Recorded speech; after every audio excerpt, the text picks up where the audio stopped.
La pregunta número 5 me está diciendo que BC mide 18. Entonces vamos a colocar los datos, ¿no? Primero, BC mide 18. Entonces esta longitud vale 18.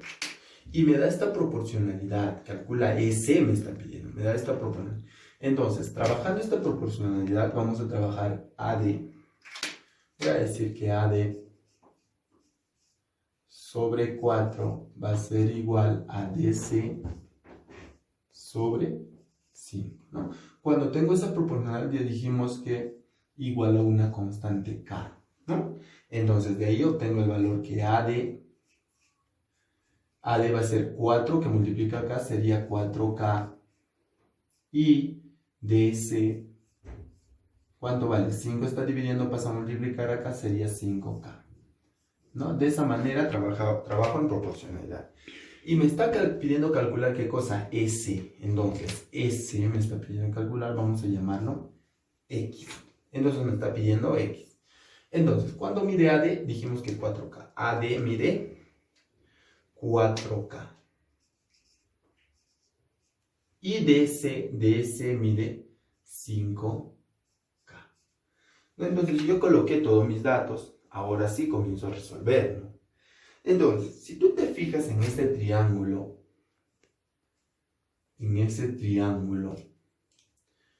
conozco dos de sus ángulos. Uno es alfa y el otro es 90. Y en este triángulo también, mira, mide alfa y mide 90. Por lo tanto, ¿qué cosa digo? Como tienen dos ángulos respectivamente iguales, entonces diré que esos dos triángulos son semejantes.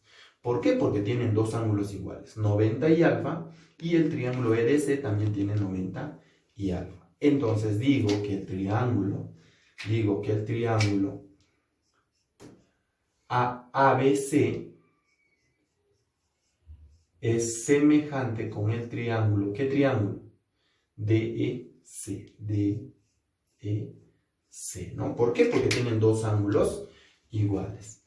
Cuando tienen dos de sus ángulos iguales, automáticamente el tercer ángulo, en este caso sería este ángulo, el tercer ángulo también va a ser igual. Si él mide teta, él también medirá teta, ¿ya? Si tienen dos de sus ángulos iguales, automáticamente el tercer ángulo también va a ser igual. Entonces, digo, ¿no? Comienzo a hacer la proporcionalidad. Frente a teta, ¿cuánto va frente a teta, muchachos? Sería la longitud AC. ¿Y cuándo mide AC? 4K más 5K sería 9K. 9K sobre. Ahora te pregunto, ¿cuánto va frente a 90? Frente a 90. O sea, estoy tomando primero teta, después 90, ¿no? Frente a 90. ¿Cuánto va frente a 90? 18. 18. Y eso va a ser primero, eso va a ser igual a ¿qué? Primero teta. Entonces, primero teta. ¿Cuánto va frente a teta? Frente a teta, ¿cuánto va? Frente a teta iría la longitud de C, que sería 5K. 5K sobre, frente a 90, ¿no? Después 90, frente a 90. ¿Cuánto va frente a 90? Frente a 90 va X. Y ahora sí, el ejercicio ya está resuelto porque K y K se simplifica. Novena 1, novena 2. Entonces, aquí obtengo el valor de X, por lo tanto, X, ¿cuánto me sale X? 2 por 5 sería 10. Y eso sería mi respuesta, chicos. Veamos la pregunta número 7. ¿Ya? La pregunta número 7.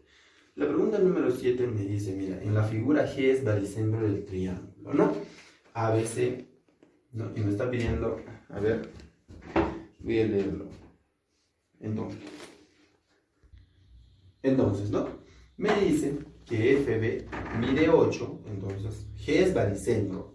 Ahorita lo definimos baricentro. Entonces, me dice que FB vale 8, entonces FB, esta pequeña longitud sería 8, ¿no? De F hasta B. Calcula AB, me dice. AB. Entonces, AB sería todo, ¿no? AB. Me está pidiendo calcular AB, entonces eso sería la incógnita. AB, desde A hasta B.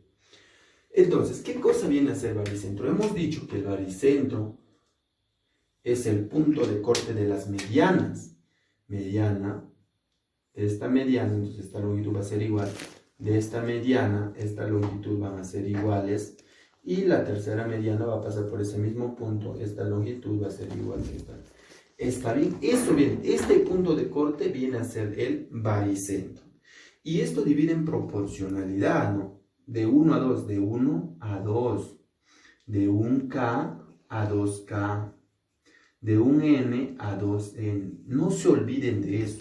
O sea, el profesor, el baricentro divide a esas medianas en proporciones de 1 a 2. Y la longitud más pequeña es 1 y la longitud más grande es 2, ¿no? O desde el baricentro hasta el vértice mide 2 y del baricentro al lado es como 1. Entonces, te pregunto, la proporción sería de G a M como 1K y de G a B sería como 2K. No se olviden eso, o sea, están en proporción de 1 a 2. Eso viene a ser baricentro. Ahora, me dice que FG es paralelo a AM, entonces FG es paralelo a AM. Son paralelos. Ya está. Entonces definimos y ya coloqué todos mis datos. Entonces, que quede claro el concepto de baricentro. O sea, la proporcionalidad de las medianas es de 1 a 2. Ya no se olviden eso. Ahora, cuando yo tengo un triángulo, ¿se forman o no dos triángulos semejantes? Sí. Esta línea es paralela, entonces si este ángulo mide alfa, ¿él también mide alfa o no? Sí, profesor. Y si este ángulo mide teta, ¿este ángulo también mide teta o no? Sí, profesor. ¿Por qué? Porque son líneas paralelas. Entonces de aquí comienzo a trabajar, ¿no? Voy a decir que el triángulo FBG, el triángulo FBG, ¿es o no semejante con el triángulo ABM? Sí, profesor. ¿Por qué? Porque tienen dos ángulos iguales. El triángulo FBG tiene ángulo teta y alfa, ¿no? Y el triángulo ABM también tiene teta y alfa. Entonces diré que esos dos triángulos son semejantes. ¿Por qué? Porque tienen dos ángulos iguales. Entonces es semejante al triángulo, ¿a qué triángulo? ABM, ¿no? ABM. Ya está. Entonces esos triángulos son semejantes. Entonces digo, voy a trabajar con el triángulo pequeño. ¿Cuánto va frente a alfa? 8. 8. Sobre. ¿Cuánto va frente a teta? ¿Cuánto va frente a teta? ¿Cuánto va frente a teta? 2K. 2K. Va a ser igual. Ahora, en el triángulo ABM, ¿cuánto va frente a alfa? ¿Cuánto va frente a alfa? O sea, ¿va el lado AB o no? Claro, frente a alfa va a ir el lado AB. Entonces sería el lado AB. Sobre. ¿Y cuánto va frente a teta? Frente a teta. ¿Cuánto va frente a teta? Viene a ser este lado BM o no. ¿Y cuánto mide BM? 2K más K sería 3K. Sería 3K. Y con eso sale, pues, ¿no? Con eso sale. K y K se elimina. Mitad 1, mitad 4, ¿no? Y 3 por 4, ¿cuánto me sale? 12. 3 por 4 sale 12, sería igual a la longitud AB. Y eso es lo que me pide AB, ¿no? Eso sería mi respuesta, chicos.